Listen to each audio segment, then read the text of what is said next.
The view from the house here is absolutely gorgeous, and it looks like a perfect day to forage another wild salad. So that's what I'm gonna do. I'm looking for 7 different wild edibles, and I'm gonna bring them in, cut them up, and throw them in a salad.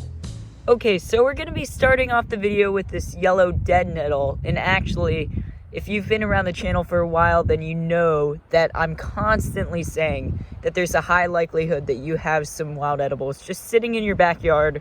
This is absolutely not an exception, and landscapers absolutely love this stuff. So if you're looking for a cheap and easy way to put some new greens in your salad, then definitely go looking for this because it's all over the place.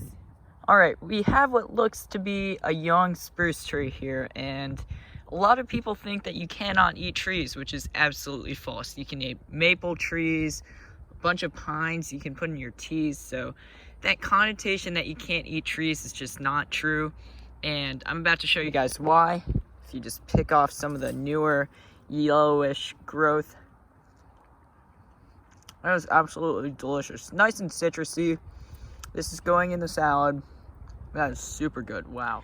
Next up, we have some curly dock, and this is wonderful. This is what you want to see when you go foraging for wild salad, because you're really looking for a base that you can use underneath the salad, and this dock is gonna be perfect for that base. Usually when I'm looking for bases, I'm looking for chickweed, dandelions, or dock.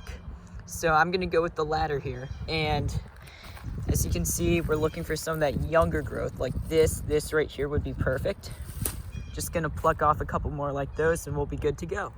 Moving right along, we have some raspberry leaves here, and these are actually fairly mild in taste. They do have that nice little fruity kick, which is exactly what I'm looking for to top the salad off. So this is gonna be a great addition, and a lot of people think when they go berry hunting that the only thing that they should be after is the berries, and that's just not true. You really want to go for those leaves as well, because these are not as good as the berries, but in times like the late spring, which we're in right now, this is a great consolation prize. One thing I would say about the raspberries, especially the taller ones, is just to be careful what you're picking, because these can have a lot of thorns on them. You definitely don't want to be eating those, so just make sure that you're taking the leaves and the leaves alone. A pretty pleasant surprise here. We have the last of the wild chives on the season, and usually these like to die out into early spring, but here we are in May and we're finding them still, so this is pretty exciting. This will definitely add some nice flavor to the salad. Alright, it looks like we have some more wild chives here, but actually, no, we do not, because these are not hollow on the inside like normal wild chives. So this is just some tall grass that grew really large, and I actually used to confuse these with wild chives, which is why I can never actually find any wild chives, or I was just eating grass. But now you know, if they're not hollow on the inside, then they are not wild chives. I know I've gone over them in some of my other videos, so I'm not going to go too into depth here, but these are some garlic mustard plants, and what they do is they convolute the soil so that nothing else can grow. And as you can see, that's why they are so invasive. They are all over the place. All around here, that is all garlic mustard. So these do taste nice, but they come at a price, especially for you farmers out there. So just be careful with these things. And again, the emphasis of picking clean and making sure that there's nothing on what you pick. Already you can see here, that is a snail. You definitely do not want that going in your salad. Neither do you want this spider here, if I can get it to focus. Yeah, right there. So you just have to be careful what you pick and when you pick it. We have a pretty healthy looking carrot here, so I'm just gonna yank him up. Yeah, there we go. I'm gonna take the root today. Feeling a little bit ambitious, so when we get back into the kitchen, I think I'm gonna wash this off and throw it in the salad with the rest of the leaves and the dock, so stay tuned for that. Capping off the video with a precautionary warning, which is that this is one of the many thousands of poisonous and toxic wild plants, and far too often people get mixed up with wild plants that are edible with wild plants that are not edible, and this happens to be the foxglove plant. It is not edible, but it does appear to look like many other things. So you really have to be careful about what you classify this as and when you put it in your mouth. I'm gonna say, if you're a beginner, before you eat anything from the field, you have to really make sure that you know what you're doing. So I'd advise either going with somebody who does know what they're doing or double or triple checking online. Okay everybody, we are back in my kitchen and I'm telling you guys today was not the most pleasant day to be foraging. Very hot, very humid, but this is what you do it for right here.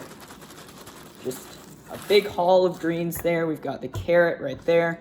So I can't wait to get cooking with this stuff. I will see you guys at the cooking montage. If I have to remind you guys, do not forget to wash your wild greens. There are some things in your wild greens that you do not want going in your salad. Booyah! We have 7 wild edibles on display here.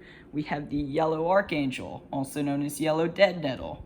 We have the curly dock. We have the wild carrot along with the wild carrot taproot. We have the spruce needles, the garlic mustard, the raspberry leaves, and last but not least, the wild chives, which I really picked in moderation, not because there weren't a lot of them, but more because if you add too many of these, it's going to be overwhelming the salad. So, quite an assortment here to say the least. I think this is going to be an interesting flavor. Didn't really have a cohesive flavor when I was picking these, but now that I do have them all here, I'm sure that they will taste good. So I'm going to cut them up, throw them in a salad, throw some crackers on them, and we will be good to go. It's very important that you cut up your vegetables very finely. That's the only way that they're going to get combined evenly, and that way you get to taste everything that's going into your salad equitably in the manner that you want to. Alright y'all, that is it. If you've watched up to this point and you enjoyed the video, then make sure to show your support by subscribing to the channel and liking the video. I'd like to give a special shout out to Haphazard Homestead, who's been my inspiration to make these videos. She makes very similar videos on her channel, so if you want to check them out, then I'll put a link in the description below. That's all I have for you guys. If you want to learn how to cook with hedge mustard, or if you want to learn how to make a wild salad kind of like this, then check out some of my other videos. I'll see you guys in the next video. Peace out, plant people.